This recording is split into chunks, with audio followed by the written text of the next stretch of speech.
자, 우리가 운동하는 여러 가지 이유가 있지만 운동하는 이유를 단 한마디로 얘기하라면 어떻게 할까요? 우리가 행복한 삶을 살기 위해서 하는 거거든요. 이 행복이라는 게 책상에 앉아가지고 관념적으로 생각한다고 행복해지지 않잖아요. 저는 여러분 이번에 행복은 여러분이 하루에 움직이는 동사의 숫자, 동사의 수준, 이것이 바로 여러분의 행복을 결정한다고 생각해요. 그래서 행복은 추상명사가 아니라 동사다. 여러분 행동한 만큼 행복해지고 행복해지면 행운도 날아온다. 그러니까 거꾸로 얘기하면 행운을 잡고 행복해지려면 행동해야 된다.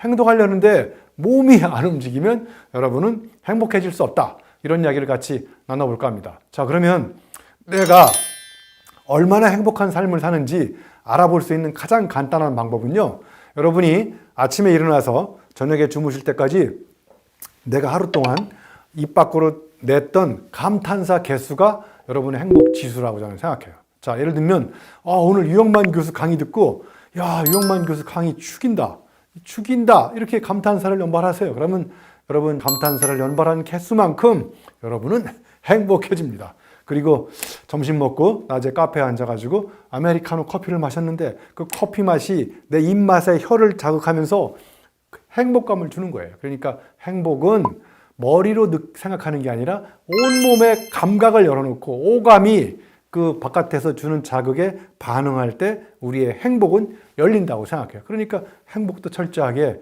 몸이 관여할 때 느끼는 그런 어떤 우리의 삶의 미덕이라고 생각합니다. 자, 그러면 여러분 행복해지려면 어떻게 해야 될까요?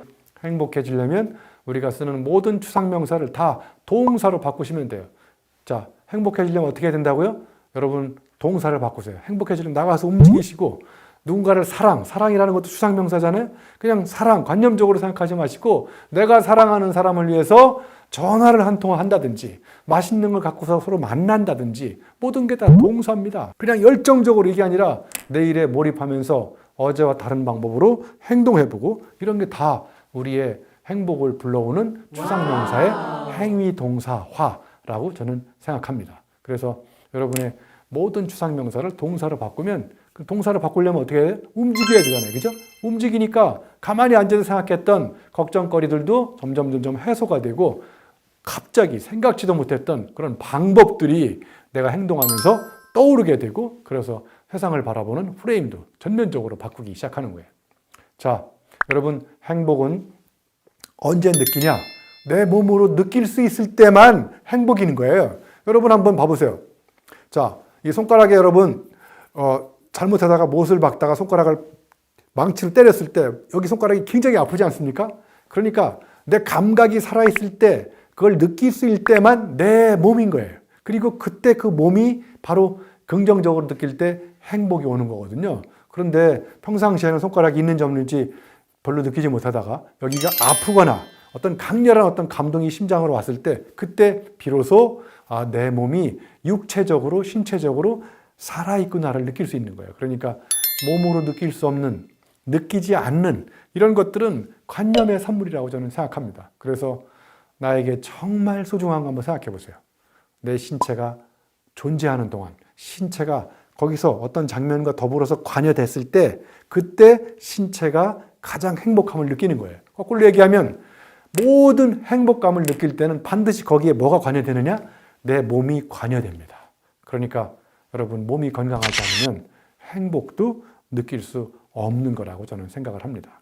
여러분 행복은 가정법 인생을 살면 불행해지는 거예요. 내가 만약 여윳돈 1,000만 원이 생기면 해외여행 가겠다. 이렇게 if 만약 뭐뭐라면 뭐뭐 하겠다. 이런 가정법 인생을 살지 마시고 지금 여러분의 삶이 행복하고 지금 재미있어야 여러분의 미래도 재미있고 행복한 거예요. 여러분 지금 불행하고 지금 하기 싫은 억지로 고생하는 사람 미래 행복할 가능성 있습니다. 그런데 누가 더 행복할 가능성이 있는지 아세요? 지금 재미있게, 지금 행복하게, 지금 행동하면서 과감하게 새로운 일도 도전하고 한계에 이렇게 직면해보고 이런 경험들이 여러분의 경험을 행복하게 만들어주는 거라고 생각합니다. 그래서 제가 다리가 떨리기 전에 행복으로 가는 다리를 건너자. 여러분 다리가 떨린다는 얘기는 이제 몸이 서서히 내가 기대하는 것만큼 이렇게 움직일 수 없는 한계로 자꾸 가고 있다라는 조짐입니다. 그러니까 다리 떨지 마시고 심장 떨릴 때 많은 걸 경험하는 것, 이게 바로 우리가 행복하게 사는 저는 우리의 삶이라고 생각해요. 심장이 떨린다는 게 무슨 의미인지 아시죠?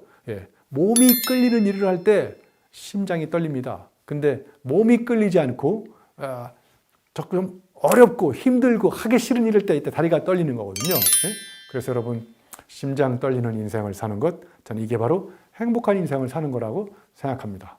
자, 그러면 여러분, 행복한 인생을 살기 위해서 우리가 운동을 해야 되지 않겠습니까? 그럼 왜 우리가 마음 먹은 것, 머리가 명령하는데도 몸이 움직이지 않느냐? 제가 그 원인을 한번 찾아봤어요. 그게 바로 뭐냐면 너무 무리하기 때문에 그런 거예요. 무리하게 계획 세우고, 그 다음에 또 왜? 다짐이 굉장히 많아집니다. 다짐이 많아지니까 짐이 돼가지고 무거운 거예요. 다짐은 그만하시고, 그 다음에 또 여러분, 힘들어야 힘이 들어가는 거예요. 그래서 여러분, 운동을 할 때 작은 자극을 줘서 자꾸 이제 힘이 생기면 더 큰 힘을 쓸 수가 있는데, 이걸 제가 영어로 살짝 바꿔봤어요. 자, 첫 번째, 스몰. 예를 들면 스쿼트 하루에 3개 해보자. 내일은 2개 더 추가해서 5개. 이렇게 작은 걸 해보는 거예요. 자, 그 다음에 S는 뭐냐? 스타트입니다. 여러분, 시작하지 못하는 방법은, 여러분이 왜 시작하지 못하는지 아시죠? 시작하지 않기 때문에 시작을 못하는 거예요. 시작하는 가장 강력한 방법, 시작하세요. 운동하기로 결심했는데 비가 와도, 비가 오는 날도 시작하세요. 시작하면 방법이 생깁니다. 방법을 생각한 다음에 시작하려고 가지고 준비를 해가지고 시작하고 절대로 시작할 수 없습니다.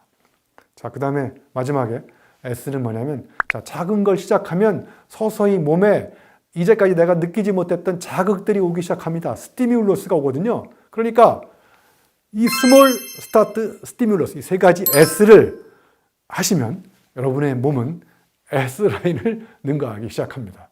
여러분, 간단하지 않습니까? 여러분도 제 강의를 듣고 나서 바로 팔굽혀펴기부터 한번 해보시고 스쿼트도 해보시고 그러면 굉장히 좋을 것 같습니다. 자, 그래서 여러분의 삶을 바꾸는 방법은 나와 함께 하루를 보내는 대표적인 동사를 한번 써보세요. 저를 예를 들면 저는 매일 5시 반에 일어나서 밥 먹듯이 운동합니다. 여기서 중요한 거는 밥을 매일 먹는데 운동을 하지 않잖아요. 그러니까 모든 거를 다 밥 먹듯이 하시면 됩니다. 제가 왜 밥 먹듯이 운동하는지 아세요? 밥 먹듯이 책을 읽기 위해서. 책 읽는 것도요, 체력이 있어야 읽어냅니다. 더 중요한 거, 제가 왜 책을 읽는지 아세요? 밥 먹듯이 책을 쓰기 위해서. 저는 이 3가지, 밥 먹듯이 운동하고, 밥 먹듯이 책 읽고, 밥 먹듯이 책을 쓰고, 그래서 이 3가지가 3박자로 돌아갑니다. 그래서 이것이 계속 축적되다 보면은 내 삶이 바뀌는 거예요. 여러분도 한번 아침에 일어나서 저녁에 주무실 때까지 내가 하루 동안 움직였던 동사 목록을 써보세요. 일어났다, 먹었다, 마셨다, 잤다. 그러면 여러분 인생이 불행해지는 거예요. 그래서 여러분의 삶을 바꾸려면 여러분이 움직여서 보여주는 동사를 바꾸세요.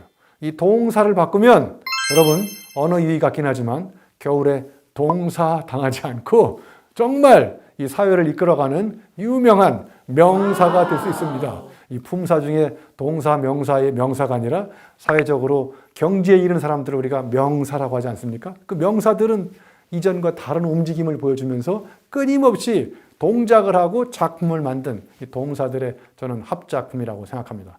여러분도 오늘부터 어제와 다르게 당장 움직이시기 바랍니다. 고맙습니다.